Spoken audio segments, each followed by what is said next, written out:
Bonjour à toutes et à tous, merci de me rejoindre sur mon site internet La véritable histoire des religions de l'humanité et de la série littéraire qu'il contient.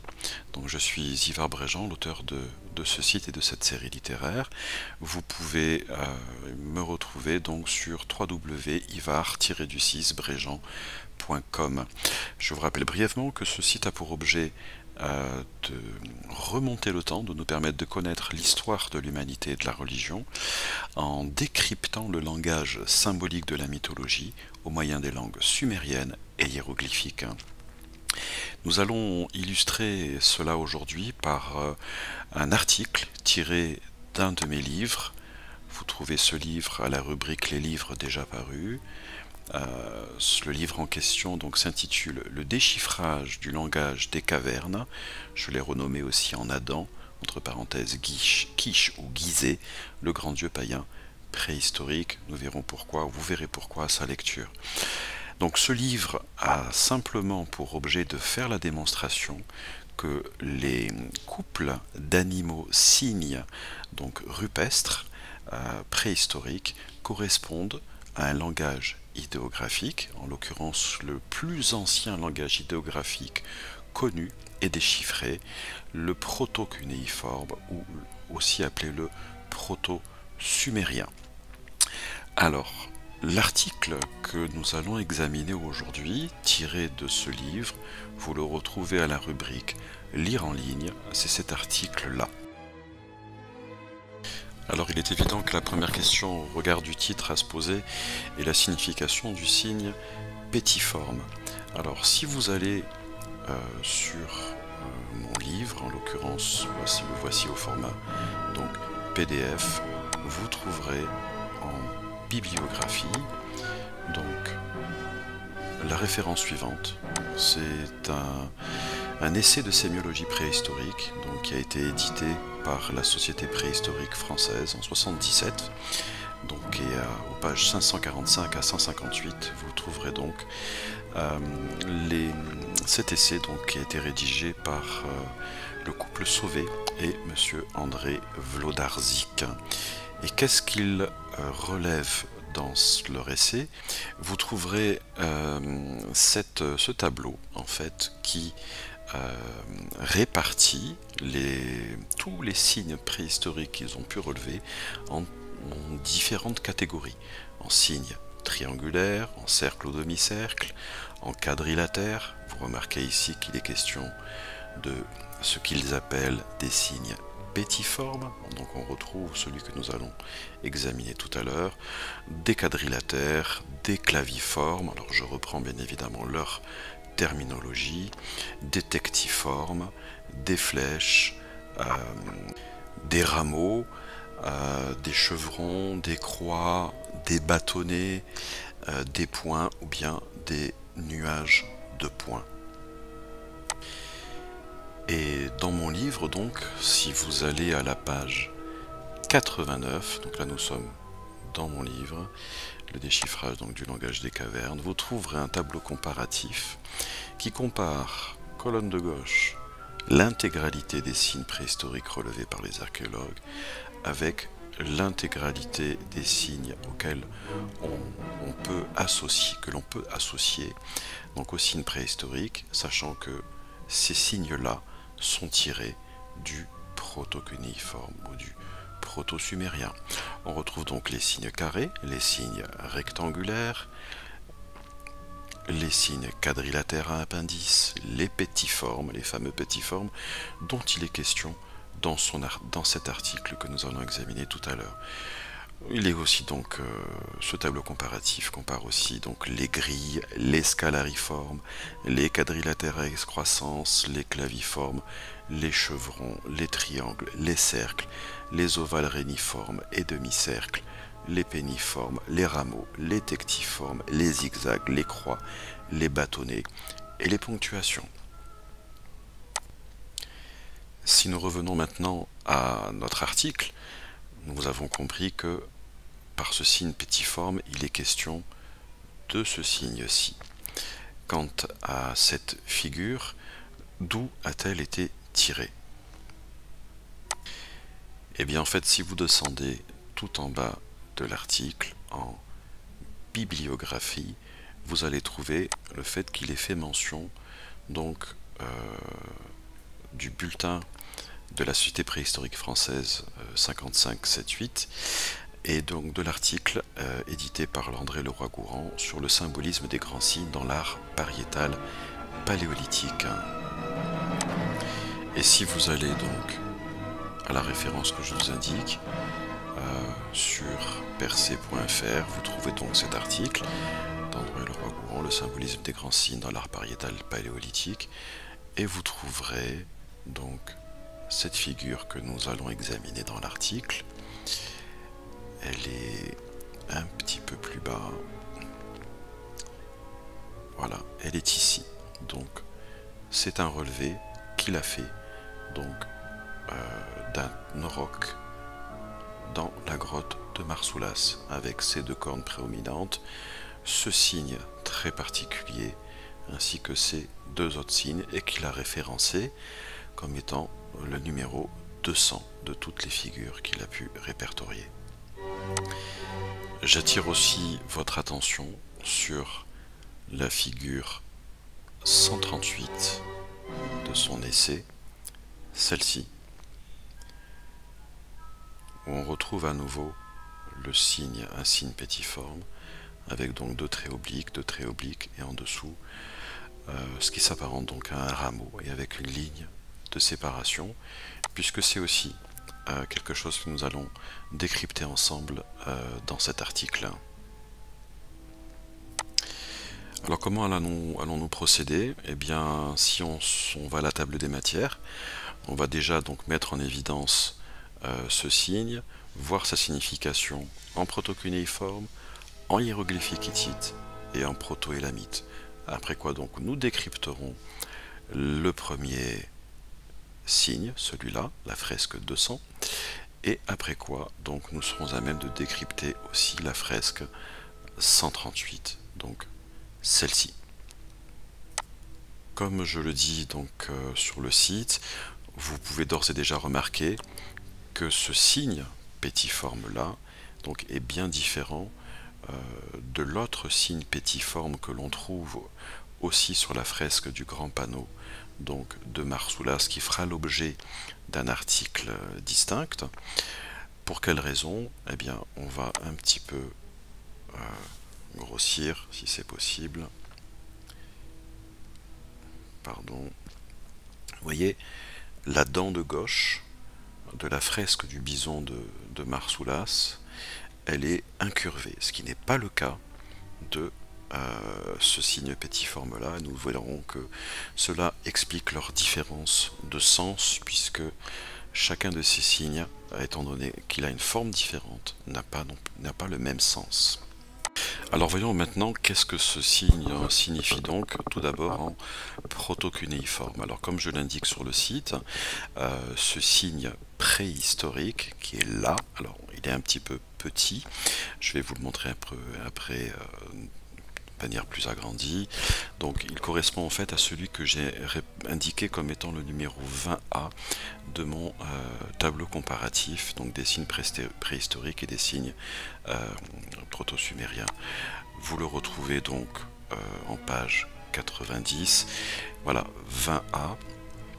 Vous avez ici le signe préhistorique et ici ses correspondants proto-sumériens avec différentes variations, puisque chacun de ces signes signifie tous la même chose, mais il est possible en proto-sumérien de les représenter de manière légèrement différente, avec 3, 4, 5, voire plus de peignes, si on devait continuer d'utiliser la terminologie donc archéologique. Donc si nous revenons sur le site, donc je précise, je spécifie que ce signe proto-sumérien signifie Galles. Alors d'où est-ce que cela sort? Est-ce que c'est une invention bréjantienne? Il suffit d'aller simplement donc en bibliographie et de se rendre bien sur le site de la CNIL.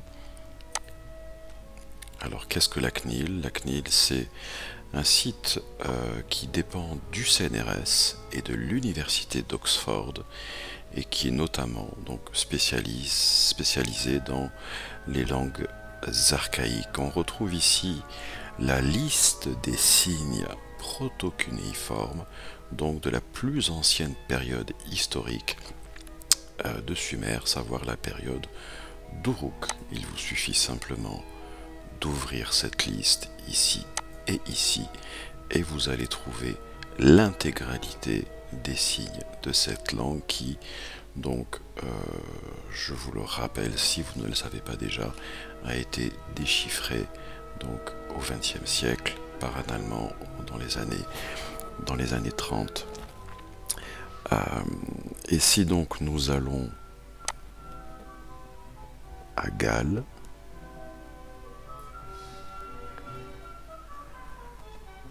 voilà, qu'est-ce que nous trouvons? Nous trouvons ce signe protocunéiforme et le deuxième. Vous voyez, donc la simple différence, c'est que il y en a un qui a 5 peignes et l'autre n'en a que 3, mais leur signifié est exactement le même. Et si nous retournons maintenant donc sur le site, alors qu'est-ce que Galles signifie en sumérien?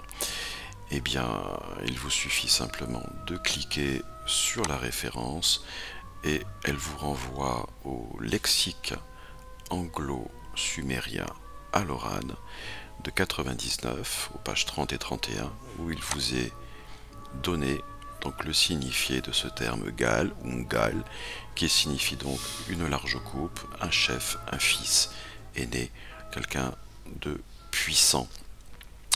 Donc, on comprend ici que ce terme Gal désigne quelqu'un de grand, de puissant, qui désigne donc un chef. C'est exactement le même signe que l'on retrouve dans l'expression du nom royal Lugal Dalou, que nous retrouvons ici sous deux formes.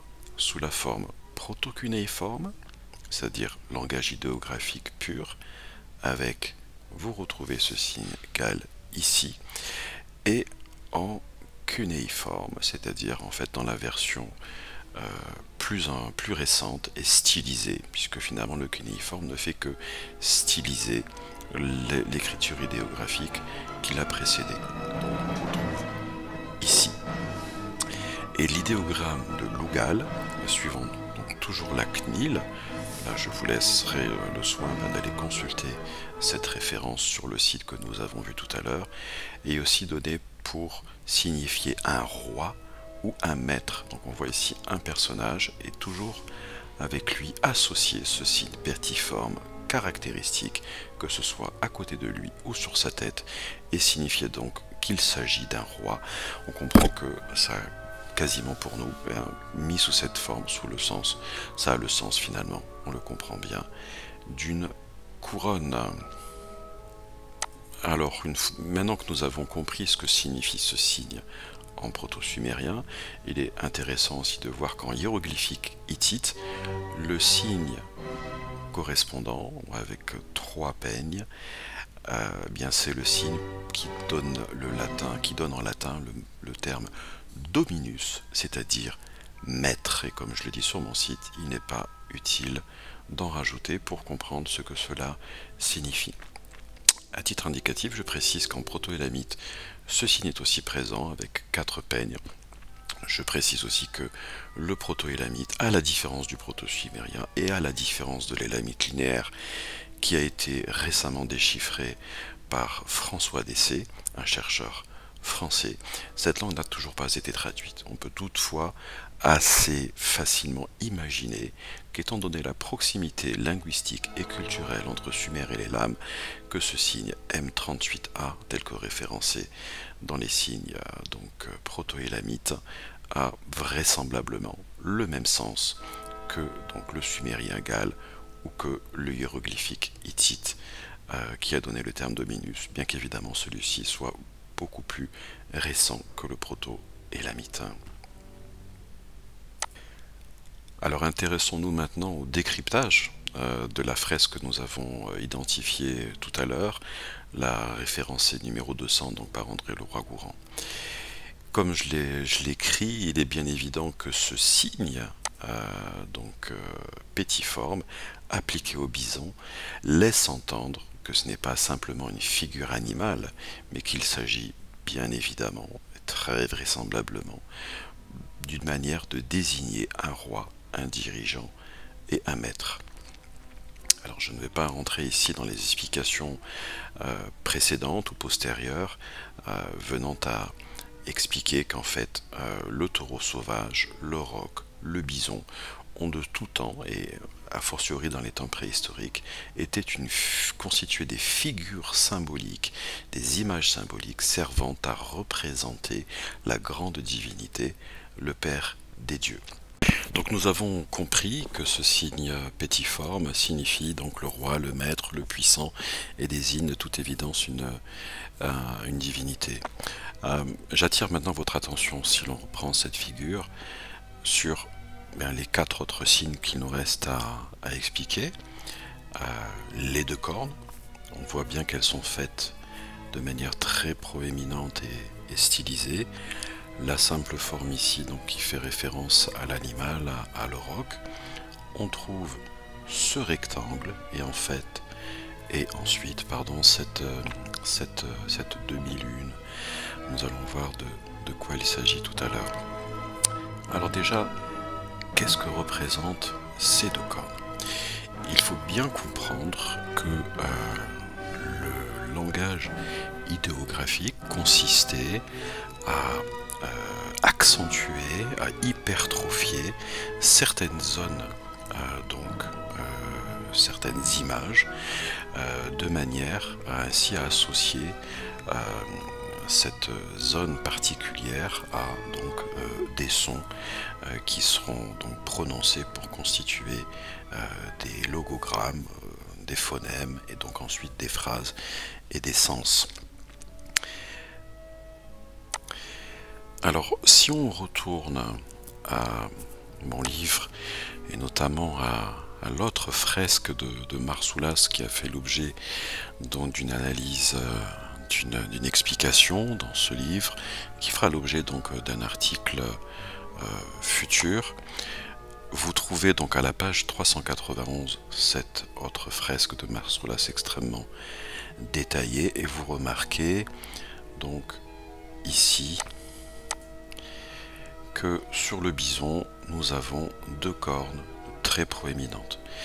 Il s'agit ici, alors on ne le voit pas sur cette image, mais en fait, en sous-jacent, il y a un bouquetin qui est représenté, mais évidemment, ces 2 cornes, marquées de manière aussi particulière, ne sont pas là par hasard, comme l'intégralité des signes qui sont ici présents. J'ai eu l'occasion donc dans le livre, et donc comme on le verra dans un autre article, d'expliquer ce que ces 2 cornes signifient. On va le revoir ici puisque finalement on les retrouve. Alors j'attire votre attention sur le fait de comprendre ce que Champollion avait déjà compris et expliqué depuis quand même très longtemps, savoir que donc une écriture, nos écritures simplifiées ou des écritures simplifiées, comme par exemple le hiératique, n'est qu'une simplification, qu'une stylisation d'images ou d'idéogrammes plus complexes. On prend ici des exemples donc de hiéroglyphes, et on voit progressivement la transformation de ce hiéroglyphe de l'oie, ici du chien, du lièvre, etc., et leur transformation donc progressive en hiératique, en faisant quoi? En se limitant à conserver certains éléments clés de la figure idéographique primitive. Et c'est exactement le même principe que l'on doit comprendre et opérer pour comprendre ce que signifie ce signe donc des 2 cornes. On remarque qu'elles sont incurvées. Or, qu'est-ce que ce signe signifie? Il est, à vrai dire, d'une extrême simplicité. Pourquoi? parce qu'on peut dire que c'est tout simplement l'élément le plus basique, le plus élémentaire du proto-cunéiforme ou du proto-sumérien. Pourquoi pouvons-nous dire cela? Eh bien, c'est très simple, il nous suffit de retourner donc sur le site de la CNIL que j'ai déjà mentionné précédemment. Donc, je vous le rappelle, Université d'Oxford, CNRS, on va à la liste des signes, on la retrouve ici, et si nous allons au tout début de cette liste, qu'est-ce que vous voyez ici? Ces deux traits incurvés, ces deux lignes incurvées désignent la lettre A. Et donc, si nous revenons au livre, qu'est-ce que c'est que cette lettre A? Qu'est-ce qu'elle signifie? Eh bien, en sumérien, le A est le mot qui désigne le père et qui désigne aussi un cours d'eau, un canal, une inondation, des larmes, un fluide séminal, une descendance.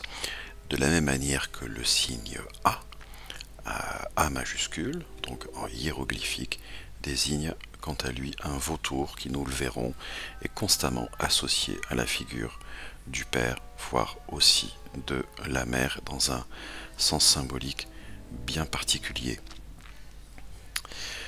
Donc, comme je le disais dans le livre, même si les deux traits brisés parallèles évoquent visuellement un canal, un cours d'eau, ce qui laisse penser que c'est son seul sens premier, en vérité, il faut bien comprendre que son sens sumérien et donc symbolique est bien plus important, et celui donc du Père, en l'occurrence du Père primordial divinisé. Alors revenons maintenant, je ne vais pas vous dire à nos moutons, mais plutôt à notre taureau auroch, bison donc de la fresque de Marsoulas toujours, mais celle la 200e, référencée par André Leroi-Gourhan. Donc il faut bien comprendre ici que nous avons donc le signe A, qui signifie donc le Père. Allons maintenant voir donc ce que les autres signes signifient.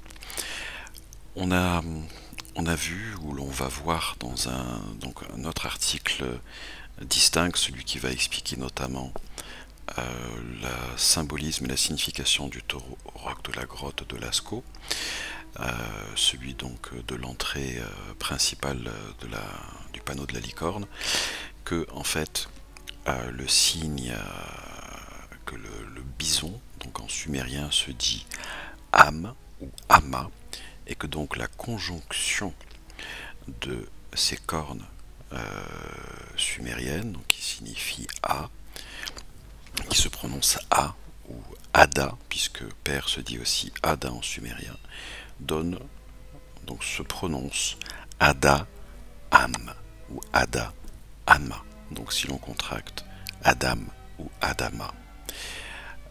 On peut aussi préciser ou rappeler que l'auroch ou le taureau en sumérien se prononce Kou ou Gou, de sorte que cet idéogramme-là, les deux cornes plus la forme donc du bison, de l'auroch ou du taureau, peut se prononcer Aku ou Agou ou Ada ou Ada Gou. Ceci étant dit, on va maintenant s'intéresser à ces deux signes qui sont eux aussi mentionnés, inscrits sur cette figure. Alors on va donc maintenant voir le signifié de ces deux signes, et vous allez voir que c'est vraiment à proprement parler juste extraordinaire de voir la signification de ces signes au regard de leur localisation sur l'image. Alors intéressons-nous tout d'abord au tout premier, à ce signe rectangulaire. Alors ce signe en fait on le retrouve encore une fois en proto-cunéiforme.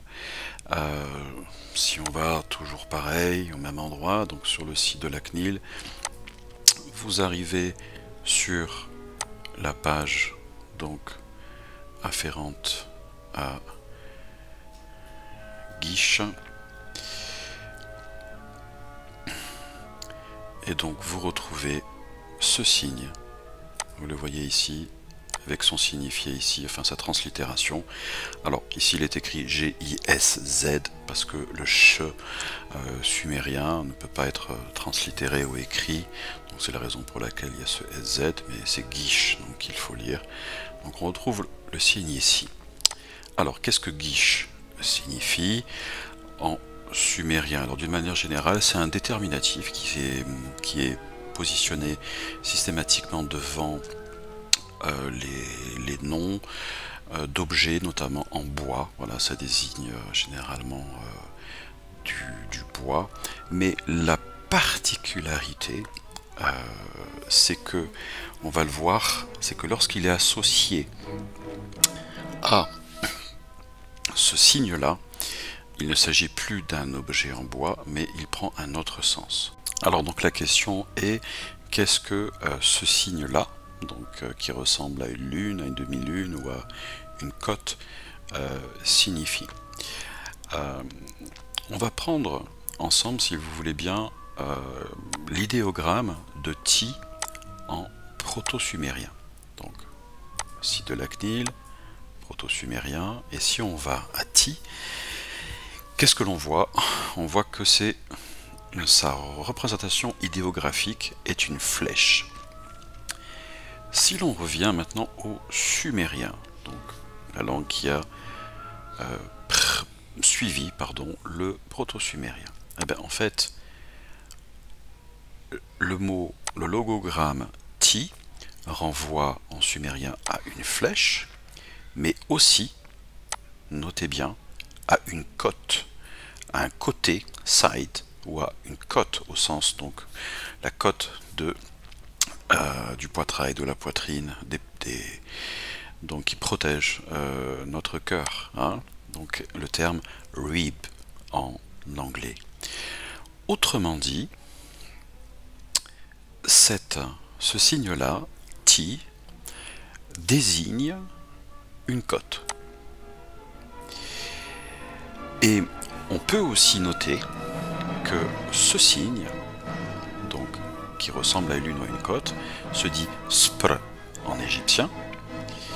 Et ce qui est tout à fait remarquable, c'est que le signe du croissant de lune, qu'il soit en position verticale ou inversée, il est dans certaines inscriptions écrit par ou remplacé par spr, qui signifie donc une cote. Encore une fois, la version ici donc de la lune et peut-être il est notifié comme pouvant être confondu avec le terme spr pour cote. Donc il est impératif de comprendre que en sumérien comme en égyptien, ce signe, qu'il se vocalise Ti ou spr en égyptien, désigne la cote. Et nous verrons que, alors c'est pas l'objet de cet article, mais que la femme primordiale, lorsqu'elle a été divinisée, elle a notamment été divinisée sous le symbole de la lune, l'homme sous celui du soleil, et aussi, outre celui de la lune, elle a aussi été divinisée sous le symbole de la cote. Nous rencontrerons par exemple dans la mythologie grecque la déesse Thalassa, qui n'est rien d'autre que la déesse de la cote, ou l'entité qui vient donc du mot tsalat, la cote. Il y a beaucoup de déclinaisons de ce fait, et ça réclamera vraiment un article spécifié pour ce qui est donc de déterminer l'identité de qui se cache derrière le symbolisme de la cote. Donc, ce qui nous faut comprendre de manière impérative, et qui est, je le précise ici vraiment dans le livre, enfin dans l'article, qui est absolument remarquable, c'est que, outre le fait que l'ensemble donc des deux cornes, plus la forme du bison, plus le pétiforme donc de la royauté, nous dit qu'il est question ici de Ada, Am, Gal, c'est-à-dire le roi, le maître, Adam, il faut bien comprendre que le couple d'idéogrammes que l'on a ici, Gish et Ti, est absolument unique en proto-sumérien, parce que Gishti, c'est le deuxième nom sumérien de la côte. La côte se dit soit Ti, mais elle se dit aussi, et c'est son deuxième, et sa deuxième et unique possibilité d'être prononcée, c'est Gishti. Donc comprenez bien ce que cela veut dire. C'est que ici, on aurait pu à la limite avoir une confusion si nous n'avions eu que la côte de dessiner à cet endroit. Mais en ayant ce signe proto-sumérien, le signe de Gish, qui vient se greffer, se surrajouter à celui de la côte, on est absolument certain que ce signe signifie Gishti, qu'il désigne la côte. Et vous comprendrez avec moi qu'il est juste improbable, statistiquement impossible, qu'une côte soit, comme par hasard, dessinée à cet endroit précis de l'animal, donc du bison taureau auroch, puisqu'il est exactement à l'endroit donc de sa côte. Qu'est-ce que cela signifie pour nous? Alors, outre le signifié même de cette figure, au-delà donc du signifié de cette figure que nous allons voir ensuite, eh bien c'est la démonstration évidente que c'est bien le proto-sumérien qui est le langage idéographique qui permet de décrypter, de déchiffrer cette figure, et nous le verrons aussi par extension toutes les autres figures, même si dans mon livre je ne me suis intéressé qu'à 10 fresques qui sont donc toutes détaillées et qui renferment bien plus de signes encore que cette simple fresque là. Mais vraiment, d'un point de vue statistique, nous sommes avec cet exemple là face à une preuve évidente donc de la parfaite correspondance entre le système sémiologique des signes rupestres, donc des cavernes. Je reprécise à nouveau, pour ce qui est des signes rupestres, où il y a association de figures animales et de signes, et donc le système sémiologique proto-sumérien ou proto-cunéiforme. Simplement, qu'est-ce que cette figure, une fois que l'on a rassemblé tous ces éléments, qu'est-ce qu'elle signifie? Eh bien, on peut la lire comme étant Adama ou Adam, le maître, le roi de la côte, ou symboliquement de son épouse, la femme primordiale. On peut aussi le lire comme étant donc Adama, le maître, le roi, le seigneur, et accompagné donc de son épouse, de sa femme symbolique qui a été représentée donc de tout temps sous l'emblème, le symbole de la lune, ou ici en l'occurrence de manière extrêmement évidente celui de la côte. Nous allons voir maintenant, puisque nous y sommes, puisque nous avons parlé de ce pétiforme, la figure 138. On va là encore la décrypter ensemble. Elle est franchement très basique, puisque nous avons déjà vu tous les signes quasiment sauf celui-ci, le signe du rameau. Alors comment la lire?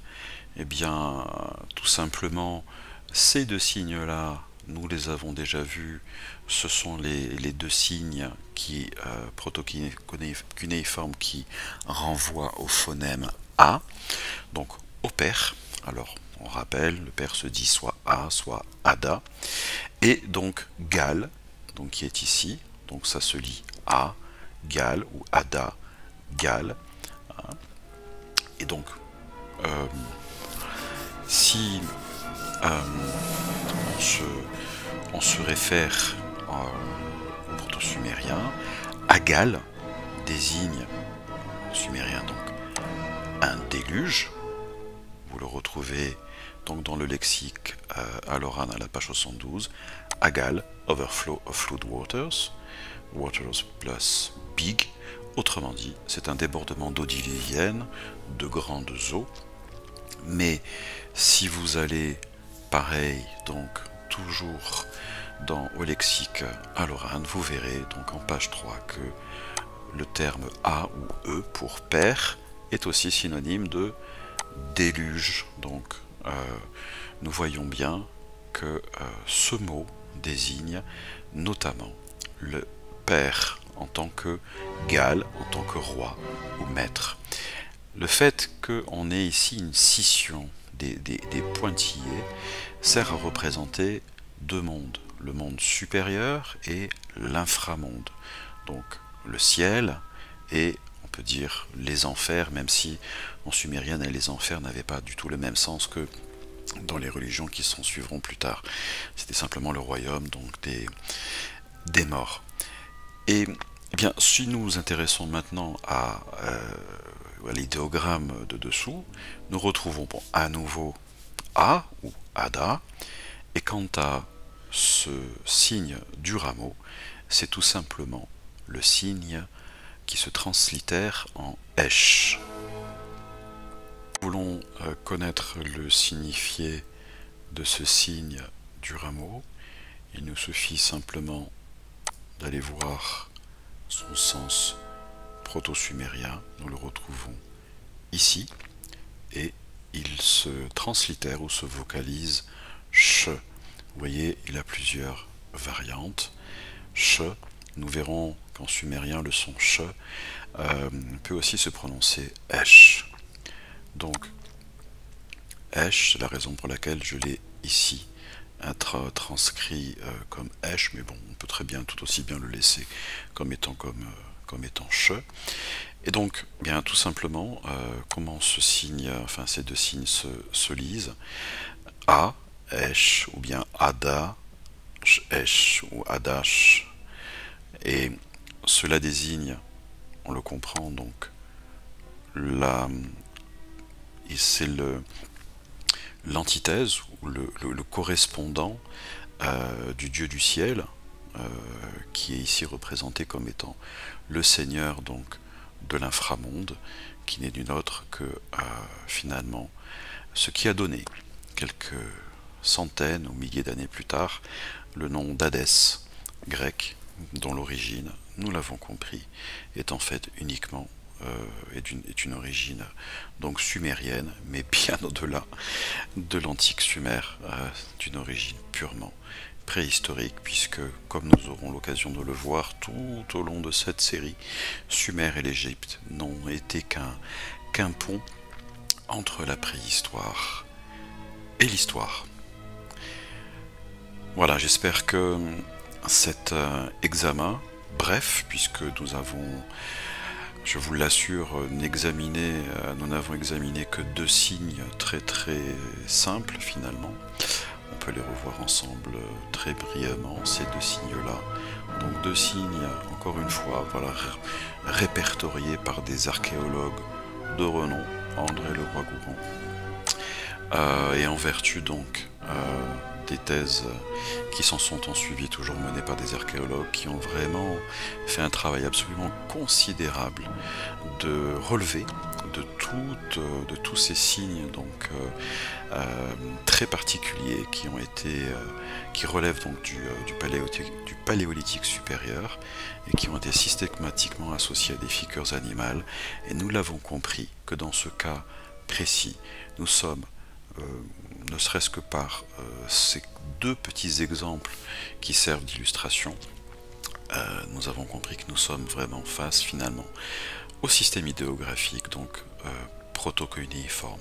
Je comprends parfaitement que cela ne puisse peut-être pas emporter l'adhésion sur base de ces deux seuls exemples de toute personne qui découvre finalement ces matières pour la toute première fois. Mais je pense, enfin je suis convaincu que toute personne objective et rationnelle qui prendra le temps de lire mon livre donc sur donc le déchiffrage du langage de caverne, donc qui est un livre de 700 pages où il y a toute la démonstration sémiologique de la correspondance entre ces deux systèmes, le système rupestre et le système proto-sumérien, et qui l'illustre donc par 10 exemples de décryptage, donc celui dont nous venons d'en examiner un ensemble. Voilà, je suis convaincu qu'à la lecture, on va dire, poussée de ce livre, voilà, toute personne rationnelle devrait pouvoir comprendre et avoir la preuve que effectivement ce système rupestre peut aujourd'hui être décrypté, même si cela va à l'encontre de la théorie dominante qui nous a toujours enseigné que ce système ne pouvait pas être compris, connu, et que il existe donc un viaduc temporel tel qu'il est impossible qu'il puisse y avoir un pont entre la préhistoire, le paléolithique supérieur donc, et Sumer, mais donc ce livre en fait la démonstration complète, on fait la démonstration complète du contraire. Voilà, je vous remercie beaucoup pour votre écoute. J'aurai bien évidemment l'occasion de produire de nouveaux articles, notamment sur ce sujet bien précis du déchiffrage du langage des cavernes, mais aussi bien sûr sur tant d'autres articles liés à des livres que j'ai pu éditer et dont j'espère que vous aurez aussi le temps et de vous intéresser. Merci encore pour votre écoute et à très bientôt.